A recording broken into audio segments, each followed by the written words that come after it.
Intellectual curiosity is a key characteristic of any citizen who seeks to better their understanding of their place in their society and their place in their civic matters.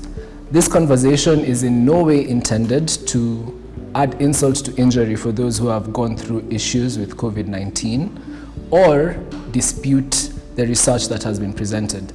It is simply an alternative look at what is going on in the COVID-19 space, especially in terms of the information and news we have been fed for the matters of intellectual curiosity. COVID-19 simply means coronavirus disease 2019, which is caused by the SARS-CoV-2 virus, which means severe acute respiratory syndrome coronavirus 2, named as so because it was very similar to the coronavirus that was responsible for the SARS outbreak in 2003. It was first reported in Wuhan, China, and at the beginning of the pandemic, many people were skeptical and in fact dancing to the tune of, "Do you know somebody who knows somebody who knows somebody who has corona?" As of now, the narrative has changed so much so that you actually could be knowing someone who has corona, or unfortunately, someone who has died of coronavirus. So severe has the consequences of corona been that it has necessitated the development of vaccines to curb the virus. In order to understand the nature of vaccines, it's important to understand simply how our immune system works. So diseases are caused by pathogens, which are just disease-causing organisms. Once the pathogen enters your body, only a small part of that pathogen is responsible for causing the immune reaction. The small part of the pathogen is called the antigen.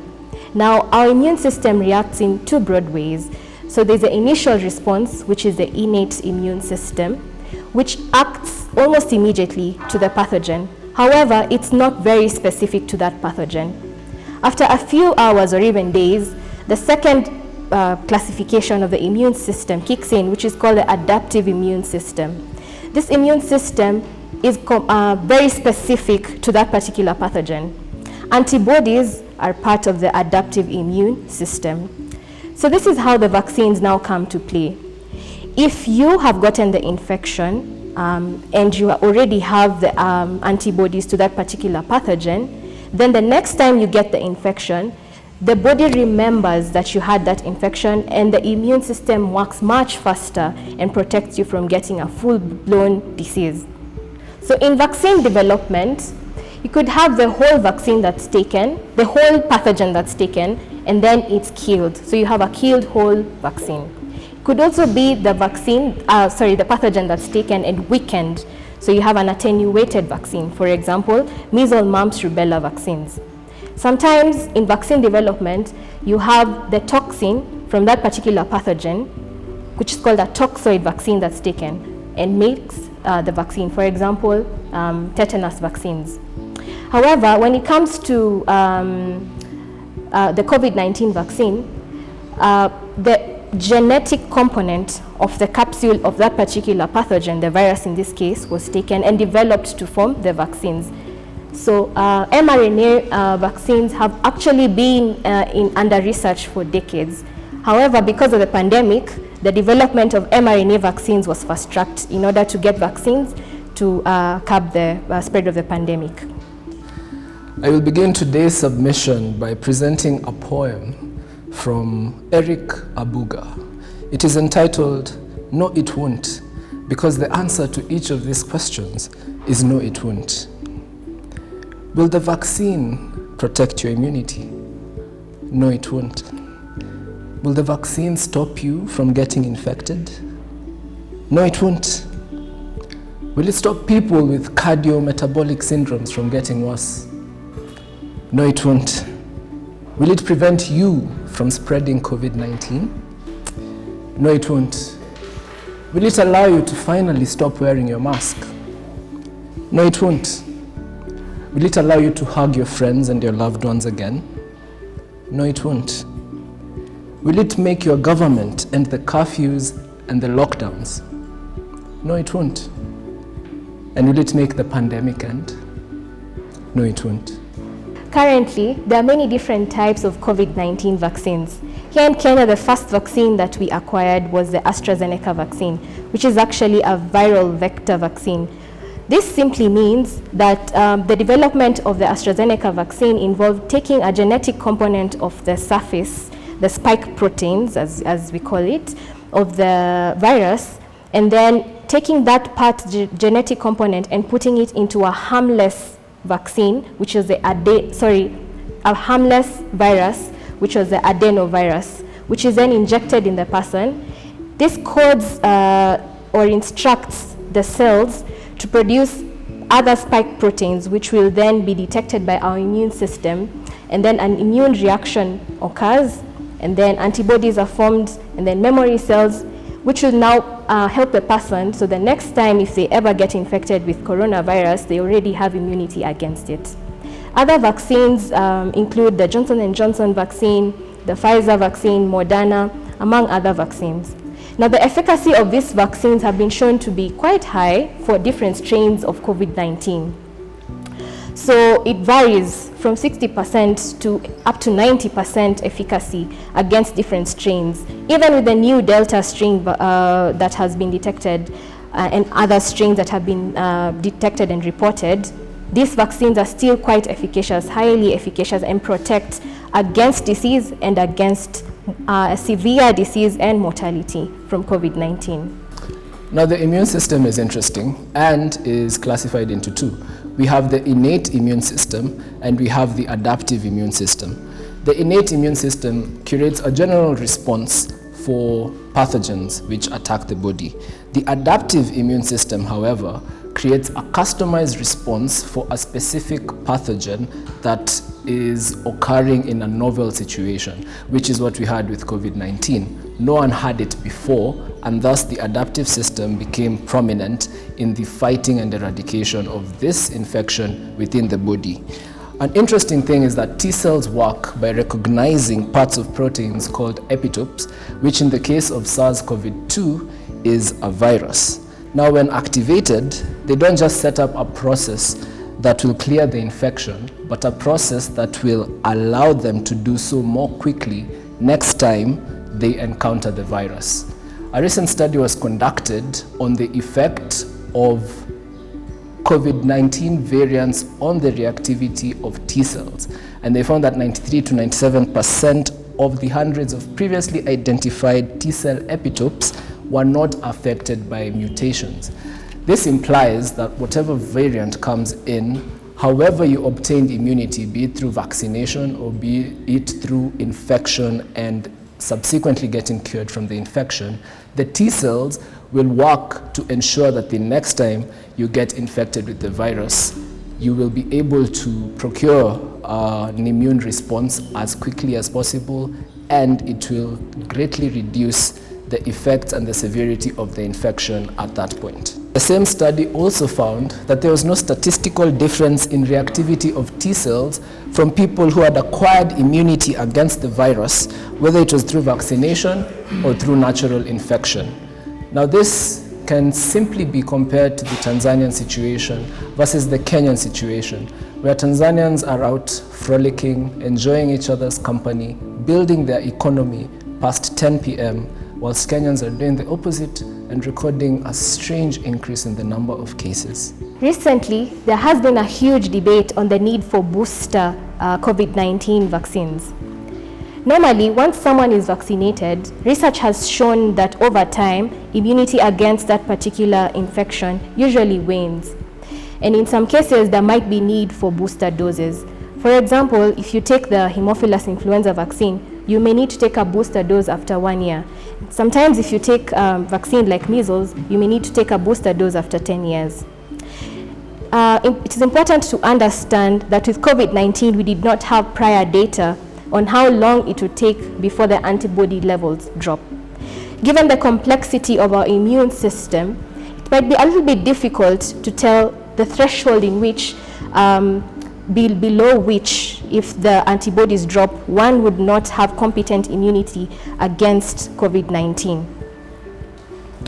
Data so far has shown that even with the virulent strains like Delta variant that has just been detected recently, there is still good protection against COVID-19. So though there has been increased rate of breakthrough infections with the mutant strains, data and research has shown that there is still good protection against severe disease and mortality, regardless of which vaccine you received. It is also important for us to understand that in vaccine development, a large part of the spike protein is usually taken to make the vaccine. And so for us to say that a vaccine has become ineffective, then the virus would have mutated so much, meaning that the virus would be under huge demand for immune selection, which is not the case currently, as there is still a lot of transmission going on in the population, and a large number of people has not yet been vaccinated. Given the fact that SARS-CoV-2 is going to continue to circulate and that people will likely get reinfected every few years or so, their immunity will be updated when encountering the same, ensuring that subsequent infections will be mild. The real cause of COVID-19 has been said to be bats, and some studies have suggested the pangolin bats from Wuhan, China. And the reports trace the earliest cases back to seafood and animal markets in Wuhan, China. I first thought that the cause of COVID was a man simply enjoying his bat soup. I got very conflicted.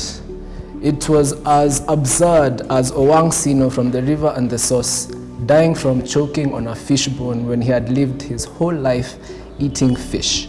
Now, fortunately, there are scientists who value intellectual curiosity, and we have Rosanna Segreto, who is a molecular biologist at the University of Innsbruck, and she created a team to investigate the true cause of COVID-19, referred to as the Decentralized Radical Autonomous Search Team Investigating COVID-19. And they found out that certain aspects of the SARS-CoV-2 virus cannot, or rather could not have possibly emanated from a zoonotic origin. Rosanna Segreto, with the help of the Team Drastic, found that the Wuhan Institute of Virology had been working on various prototypes, if I may say, of the SARS-CoV-2 virus. It is highly possible that a leakage from the handling of these viruses is what eventually spread in the Wuhan area, and Team Drastic research forced a journal correction entry in the Natural Science papers, which forced them to acknowledge the fact that the zoonotic hypothesis for COVID-19 virus could have contained a lot of flaws. The actual cases of COVID-19, not just in Kenya, but in many African countries, are likely to be higher than that which is reported, mainly because of poor testing capacity in many low and middle income countries.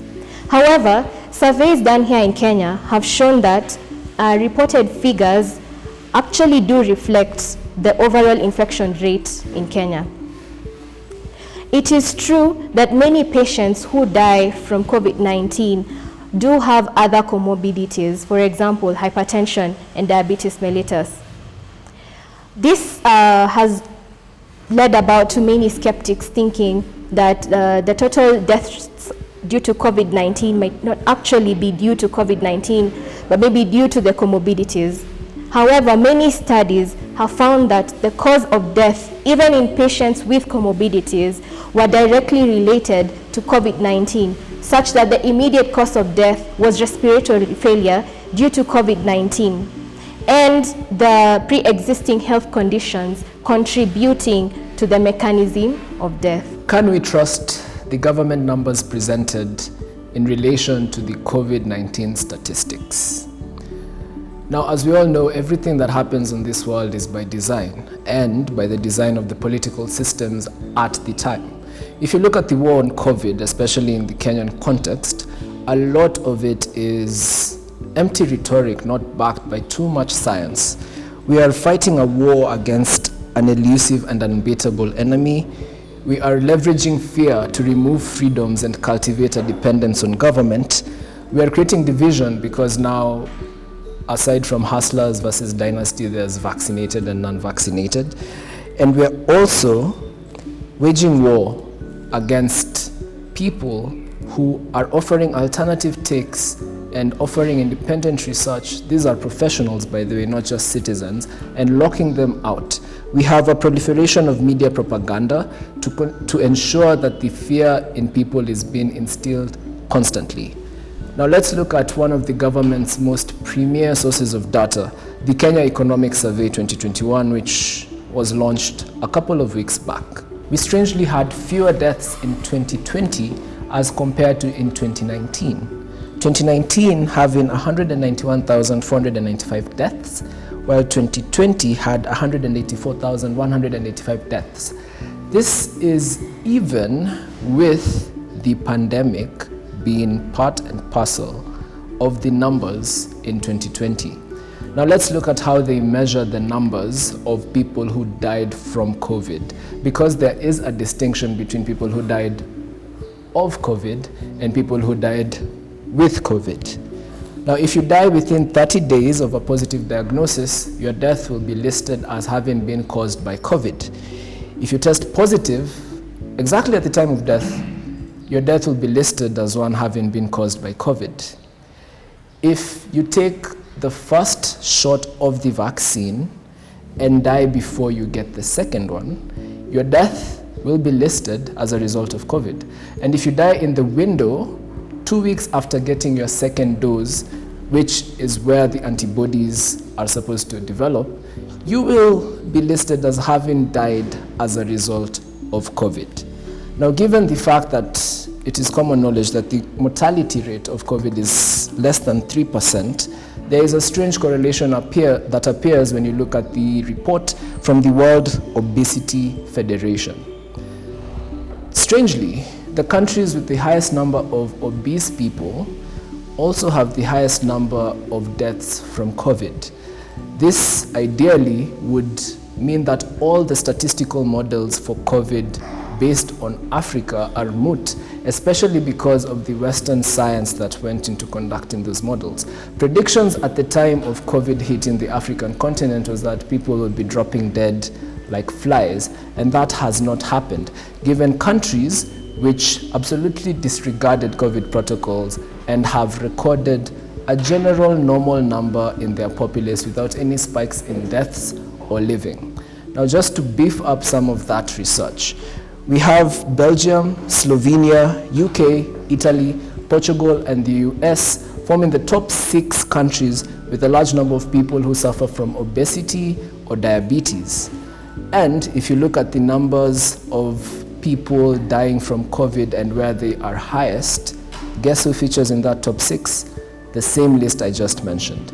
If you look at the countries with the least obese people, they also correlate to the countries with people who have died from COVID the least. This research will be linked in the bio. We cannot have the conversation on vaccination without mentioning vaccine equity. Health is a right that should be accorded to everyone, regardless of their socio-economic status, their nationality, race, religion, or political affiliation. Just like here in Kenya, many people actually live below the poverty line. That does not mean that they should not be given quality healthcare, regardless of their ability to pay for the services. That is the same when it comes to vaccines. Vaccine hoarding and vaccine nationalism does not help the situation. You cannot put out half a fire and claim to be successful, can you? The pandemic does not respect borders. Therefore, as long as key populations are not vaccinated, then emerging variants will continue to become a threat to the international community. With regards to low and middle income countries being able to acquire and procure and buy these vaccines, the cost of getting these vaccines is very high for a good number of LMICs, including Kenya. This would mean raising the health expenditure bill by 30 to even 60% of the current health expenditure, which would have dire consequences on LMIC's economies, and it would even cripple some of the economies. Global risk sharing has been tried with some of the vaccine procurement, such as COVAX, where countries did pooled procurement of these vaccines. However, this would only cater for a small proportion of the population. For example, in Kenya, only 3.2% of the adult population has been vaccinated, compared to a whopping even more than 80% of the total population in some of the developed countries. So in order for LMIC to be able to vaccinate a majority of the population, procuring might not be enough. More vaccines need to be distributed to low and middle income countries in order to control the spread of COVID-19. Otherwise, devastating economic effects will continue to be felt globally without vaccine equity. The Center for Disease Control recently changed their definition of a vaccine from a procedure that confers immunity to a procedure that primes an immune response. Now, in the history of vaccines and the treatment of infectious diseases, vaccines usually need to undergo a certain period of testing.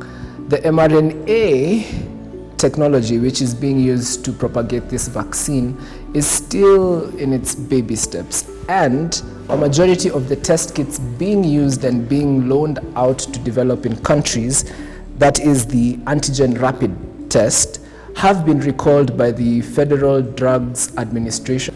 Even looking at countries where numbers of deaths from COVID are highest, for example the UK, they continue to use Innova's SARS-CoV-2 antigen test, which has been recalled by the Food and Drug Administration.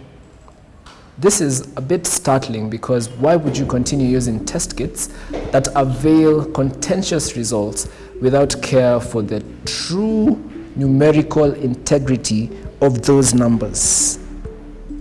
Now, a majority of the people who are succumbing to COVID-19 or having their deaths listed as a cause of COVID-19 are suffering from long-standing cardiometabolic syndromes, for example, hypertension, diabetes, heart diseases, and cancer. It is quite strange that the COVID-19 pandemic is experiencing a very, very significant push from Western institutions and Western organizations to have the African continent fully vaccinated, and crying out that without vaccines, the African continent is doomed.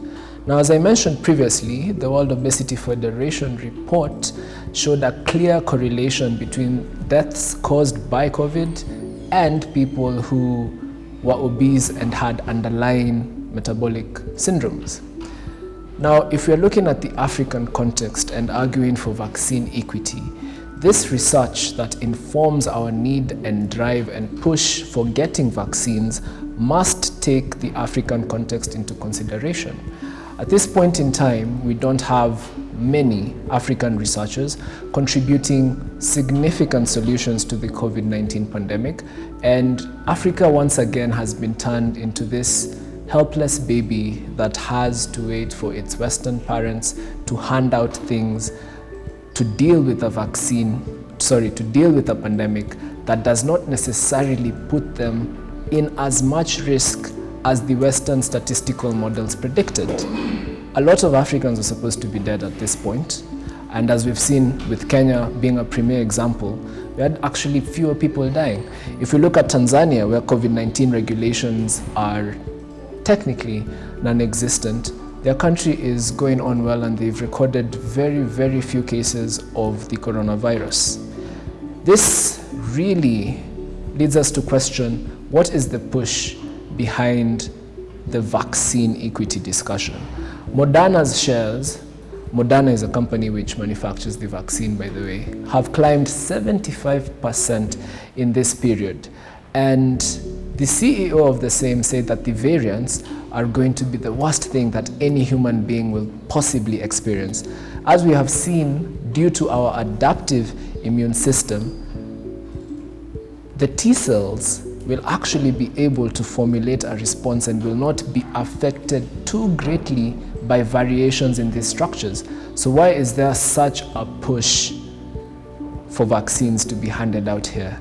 Who stands to benefit is the real question at the end of the day. The benefits of getting vaccinated far outweigh the downsides of not getting vaccinated. saying that you're waiting to do your own research, which in essence entails just doing a simple Google search or engaging in a tweet, cannot match up to the decades of research that have gone into vaccine development, including the hard work that has been put by scientists across the world to come up with these vaccines. Therefore, what are you waiting for? Vaccination not only saves you, it also helps the person next to you. Political smokescreens are common in governance and are typical of African democracies. Unfortunately, COVID-19 is being used as a smokescreen by the political elite to advance their agendas. Politicians must be seen to do what seems beneficial to the people for them to remain in good standing. So that begs the question, why, when we know that obesity, hypertension, diabetes, blood pressure, and cancer all make one more susceptible to the effects of COVID-19, there has been no direct effort towards addressing those issues. A recent cholera outbreak in Nigeria destroyed and killed very many people, way more than COVID did, and yet all the focus is on COVID-19. It does not make sense as well in the Kenyan context for the curfew to continue being imposed when people are literally back to normal inside matatus, which ferry at least 75% of the Nairobi populace to and fro on a daily basis. Based on that argument, herd immunity has already developed, and the protocols we are seeing right now are really there to serve a different purpose. As you think of whether to get the vaccine or not, make sure to go through the documents linked in the description and make an informed decision for yourself.